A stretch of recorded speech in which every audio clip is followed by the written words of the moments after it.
అదే మాదిరి సిఐటి గురించి మీకు ప్రత్యేకంగా వివరించాల్సినటువంటి అవసరం లేదు. మనమంతా కూడా ఏడుకొండల స్వామి దగ్గరికి పోతా ఉంటారు. ఇక్కడ ఉత్తరాంధ్ర నుంచి వస్తారు, ఒరిస్సా నుంచి వస్తారు, దక్షిణ భారతం మొత్తం వస్తారు, ఉత్తరాది ప్రాంతాల నుంచి అంతా కూడా వస్తారు. ఏమని వస్తారు? ఏడుకొండలవాడ వెంకటరమణ మా సమస్యలు పరిష్కరిస్తే నీకు మొక్కుబడి చెల్లించుకుంటామని చెప్పి ఎక్కడెక్కడి వాళ్ళు వస్తున్నారు. ఒకప్పుడు 10,000 మంది అన్నారు, 25,000 మంది, లక్షలు.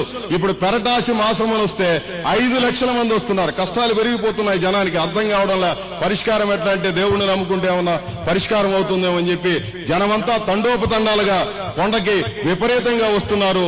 అన్ని రకాల ఆదాయాలు పెరిగినాయి. ఉండే ఆదాయం పెరిగింది, వెంట్రుకలు తీసే ఆదాయం పెరిగింది, అన్ని రకాల ఆదాయాలు పెరిగినాయి. కానీ అక్కడ వెంకటేశ్వర స్వామి సమక్షంలో పనిచేసే అయ్యవార్లు, పూజారులు, పురాణ పండితులు, అన్నమయ్య కళాకారులు, కాంట్రాక్ట్ కార్మికులు, పర్మనెంట్ ఉద్యోగులు, లేదా ఇంకా రకరకాలుగా ఉన్నటువంటి 16,000 మంది కాంట్రాక్ట్ కార్మికులు, 6,000 మంది పర్మనెంట్ ఉద్యోగులు సమస్యలు పరిష్కారం కావాలంటే సిఐటియు జెండా ఎత్తుకుని పోరాడితే తప్ప పరిష్కారం కావడం లేదు.